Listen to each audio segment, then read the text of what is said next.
이 아침 주시는 말씀은 이사야 36장 1절에서 12절 말씀입니다.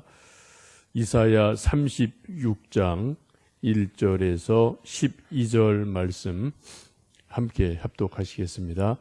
히스기야 왕 14년에 아수르 왕 사네립이 올라와서 유다의 모든 견고한 성을 쳐서 취하니라. 아수르 왕이 라기스에서부터 랍사게를 예루살렘으로 보내되 대군을 거느리고 히스기야 왕에게로 가게 하매 그가 윗못 수도 곁 세탁자의 밭 큰 길에 섬에 hil기야의 아들 왕궁 맡은 자 엘리야김과 서기관 심나와 아삽의 아들 사관 요아가 그에게 나아가니라. 랍사게가 그들에게 이르되 이제 히스기야에게 말하라. 대왕 아수르 왕이 이같이 말씀하시기를 내가 믿는 바 그 믿는 것이 무엇이냐. 내가 말하노니 내가 쫓기 싸울 계략과 용맹이 있노라 함은 입술에 붙은 말뿐이라. 내가 이제 누구를 믿고 나를 반역하느냐. 보라 내가 애굽을 믿는도다. 그것은 상한 갈대 지팡이와 같은 것이라. 사람이 그것을 의지하면 손에 찔리리니 애굽 왕 바로는 그를 믿는 모든 자에게 이와 같으니라. 혹시 내가 내게 이르기를 우리는 우리 하나님 여호와를 신뢰하노라 하리라마는 그는 그의 산당과 제단을 히스기야가 제하여 버리고 유다와 예루살렘에 명령하기를 너희는 이 제단 앞에서만 예배하라 하던 그 신이 아니냐 하셨느니라. 그러므로 이제 청하노니 내 주 아수르 왕과 내기하라. 내가 내게 말 2,000비를 주어도 너는 그 탈자를 등이 내지 못하리라. 그런즉 내가 어찌 내 주의 종 가운데 극히 작은 총독 한 사람인들 물리칠 수 있으랴. 어찌 애굽을 믿고 병거와 기병을 얻으려 하느냐. 내가 이제 올라와서 이 땅을 멸하는 것이 여호와의 뜻이 없음이겠느냐. 여호와께서 내게 이르시기를 올라가 그 땅을 쳐서 멸하라 하셨느니라 하니라. 이에 엘리야김과 셈나와 요아가 랍사게에게 이르되 우리가 아람 방언을 아오니 청하건대 그 방언으로 당신의 종들에게 말하고 성 위에 있는 백성이 듣는 데에서 우리에게 유다 방언으로 말하지 마소서 하니 랍사게가 이르되 내 주께서 이 일을 내 주와 내게만 말하라고 나를 보내신 것이냐. 너희와 함께 자기의 대변을 먹으며 자기의 소변을 마실 성 위에 앉은 사람들에게도 하라고 보내신 것이 아니냐 하더라. 아멘. 전쟁은 대개 불시에 일어납니다.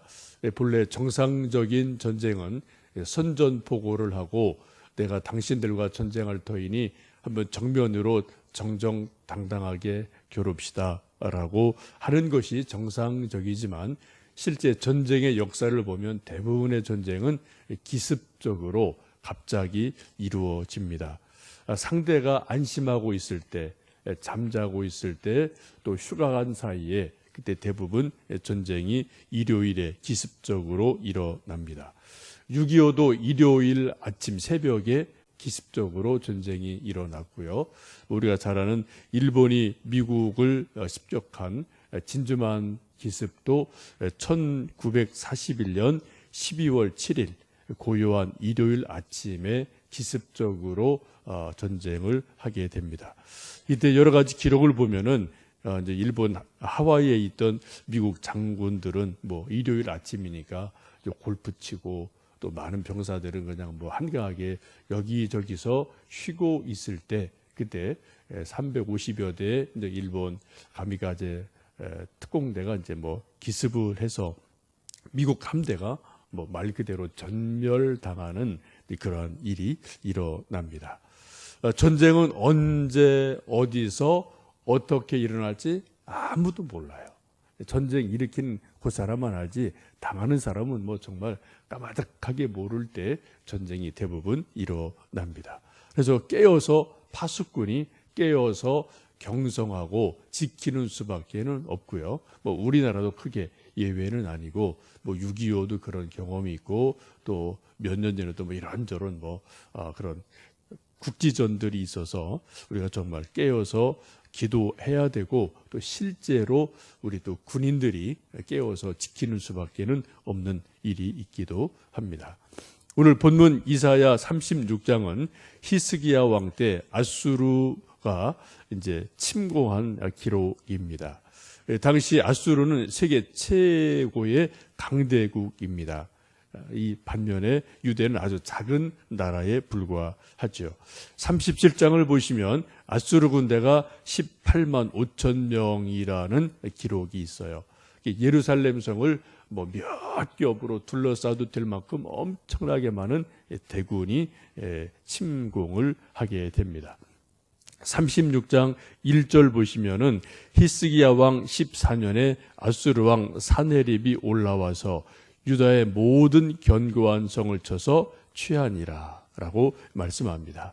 이미 유다의 많은 성들이 함락을 당했어요. 그리고 마지막 예루살렘을 수도기 때문에 왕이 있는 곳이기 때문에 예루살렘 성을 포위를 하고 이제 부하 장수를 보내서 항복하기를 강요하고 있습니다.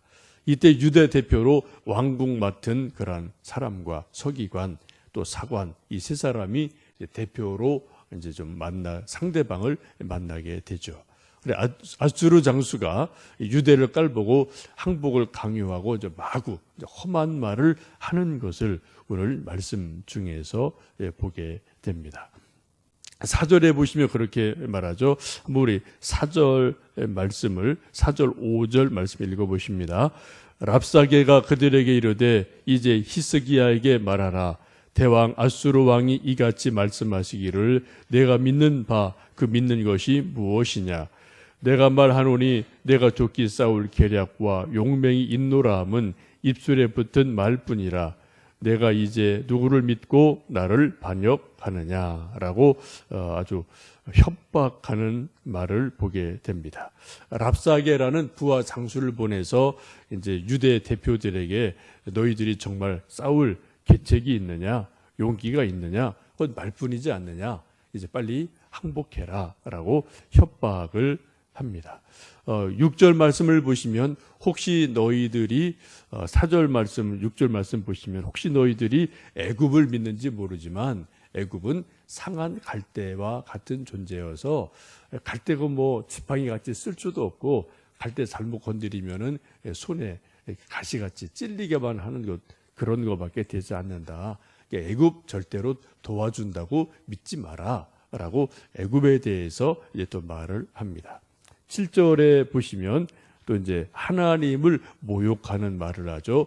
만약 너희들이 하나님을 믿느냐? 그 하나님은 사실은 별 힘이 없는 존재 아니냐. 하나님 믿으라고 히스기야 왕이 말하지만은 그것도 다 믿을 만한 말이 못 된다라고 말하면서 만약에 우리가 말 2,000피를 주면은 그 말 2,000피를 탈 만한 그런 용기 있는 군인이 너희에게 있느냐? 빨리 항복해라. 라고 협박하는 그러한 말을 계속하고 있습니다. 그때 이제 계속해서 이제 말씀을 보시면 이제 이런저런 얘기가 좀 많이 왔다 갔다 하겠죠. 그때 11절, 12절 말씀을 우리 다시 한번 읽어 보십니다. 이에 엘리야김과 셈나와 요아가 랍사게에게 이르되 우리가 아람 방언을 아오니 청하건대 그 방언으로 당신의 종들에게 말하고 성 위에 있는 백성이 듣는 데에서 우리에게 유다 방언으로 말하지 마소서 하니 랍사게가 이르되 내 주께서 이 일을 내 주와 내게만 말하라고 나를 보내신 것이냐. 너희와 함께 자기의 대변을 먹으며 자기의 소변을 마실 성 위에 앉은 사람들에게도 하라고 보내신 것이 아니냐 하더라. 협박을 당하니까 유대 대표인 엘리야김, 셈나, 요아 이 세 사람이 그 상대 아수르 장수 랍사게에게 정중하게 요청하죠. 우리가 아람 방언을 그쪽 나라 말을 아니까 당신이 우리를 말할 때 아람 방언으로 좀 말을 해 주십시오. 유다 말로 말하면 백성이 주변에 있는 백성이 다 듣고 놀라고 힘들어합니다. 그래서 우리 아는 말 우리끼리만 좀 이야기를 조곤조곤 합시다 라고 말했더니 그 랍사게라는 장수가 뭐라고 말합니까? 내가 이 일을 너희 세 사람만 들으라고 하는 말이냐? 아니다. 저 성 안에 있는 수많은 백성들도 알아들으라고 내가 일부러 유다말로 말하고 있지 않느냐라고 더 강하게 말을 합니다. 그리고 나서 12절 보시면 그렇게 모욕을 하죠. 예루살렘 성 안에 있는 수많은 사람이 언젠가는 자기 대변을 먹고 자기 소변을 마시고 그래서 기근이 들어서 포위가 됐기 때문에 먹을 양식이 다 떨어져서 결국은 자기 대변을 먹고 자기 소변을 마실 그러한 일이 장차 있지 않겠느냐. 그러한 일이 있기 전에 빨리 항복해라 라고 아주 모욕을 하는 모습을 보게 됩니다. 힘없는 유대가 아주 불쌍한 모습으로 진퇴양난에 빠지게 됩니다. 이런 전쟁이 계속되는 가운데 36장, 37장 말씀을 계속 읽어가면은 히스기야 왕이 하나님에 대한 믿음을 끝까지 견고하게 지키죠. 그래서 그들에게 들은 말, 또 거기서 오는 여러 가지 편지들을 하나님 앞에 가다가서 아뢰고 옷을 찢으며 눈물로 기도하는 가운데 하나님께서 히스기야의 기도를 들으시고 불쌍히 여기셔서 37장 끝부분에 보시면 어느 날 갑자기 하나님이 기적적으로 아수르 군대 18만 5천 명을 하룻밤에 다 죽이는 그런 놀라운 기적이 일어나게 되고 그래서 이제 왕이 퇴각을 하는 그러한 일이 실제적으로 일어나게 됩니다. 전쟁은 사람에게 속한 것이 아니고 하나님께 속한 것이다라는 우리가 찬양도 부르고 또 성경 말씀 이곳 저곳에 있기도 합니다. 우리가 살고 있는 이 대한민국이라는 나라도 결코 전쟁이라는 상황에서 자유롭거나 안전한 나라는 결코 아닙니다. 정말 언제 어디서 어떻게 전면전 혹은 국지전 이런 것들이 어떻게 일어날지 모르는 늘 전쟁의 위협 속에 우리가 살아갑니다. 북한의 핵실험이 계속되고요. 미사일 계속되고요. 여러분 다 뉴스 보셔서 아시지만 아주 우리 정보 당국이나 군 당국이 생각하는 것은 3, 4년쯤 돼야지 뭐가 될 겁니다라고 예측하는데 실제 보면 몇 달 만에 그런 정도의 기술에 도달을 해서 미국 본토까지 타격할 수 있는 그런 능력이 있다. 이런 것도 보도하는 것을 여러분 다 보시고 있습니다. 정말 전쟁의 위협에서 우리가 늘 노출되어서 살고 있고 우리 아들들이 또 나라를 지키기 위해서 60만 명이라는 많은 우리 아들들이 또 여기저기서 밤을 새고 또 나라를 지키는 그러한 일들도 있습니다. 우리 함께 기도해야 될 때인 것 같습니다. 옛날 해방이 되고 막 혼란스러운 전국이 우리나라에 몇 년간 참 많이 있었더랬죠. 그때 옛날 어른들이 그렇게 했던 이야기를 우리가 지금까지도 좀 기억하고 있습니다. 그런 말이죠. 좀 빗대는 말이지만 미국 놈 믿지 마라. 소련 놈에게 속지 마라. 일본 놈 일어난다. 조선 사람 조심해라. 그래서 앞자 미국 이렇게 다 이제 앞자를 따서 미국 놈에게 믿지 마라. 소련 놈에게 속지 마라. 일본 놈 다시 일어난다.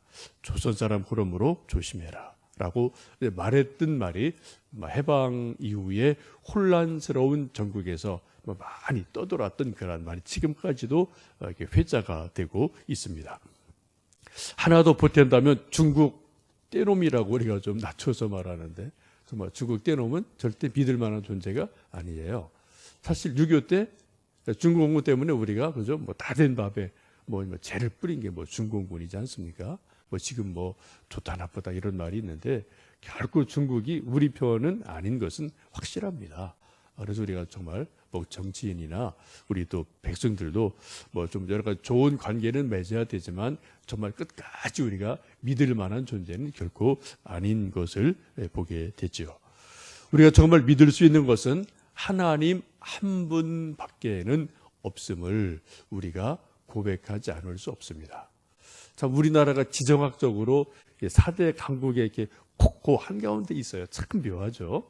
뭐 중국, 소련, 뭐 러시아, 일본, 미국. 하여튼 요 네 4대 강국 안에 콕 박혀 있어갖고 이러지도 못하고 저러지 못하고 아주 참 애매한 일들이 일어나는데, 우리가 분명한 것은 이러한 자그마한 땅덩어리 우리 백성이지만 나름대로 끈기가 있고요, 용기가 있고 지혜도 있고, 그러나 한 가지 참 아쉬운 거는 한 마음이 되지 않는 것.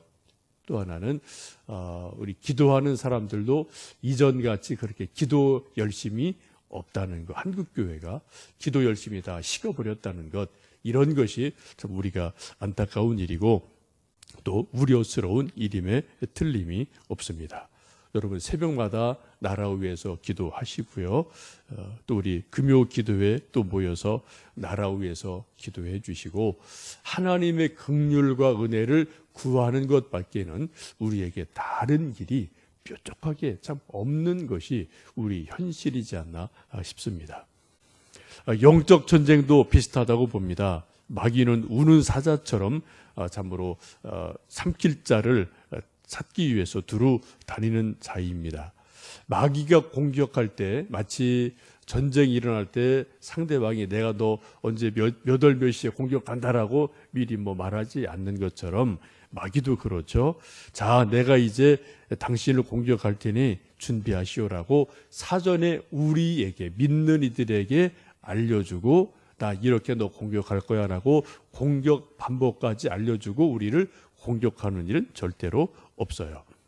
마귀는 아주 더 교묘하게 아주 우리에게 유익이 되는 것처럼 우리를 축켜 세우면서 우리를 공격하는 것이 마귀의 모습입니다.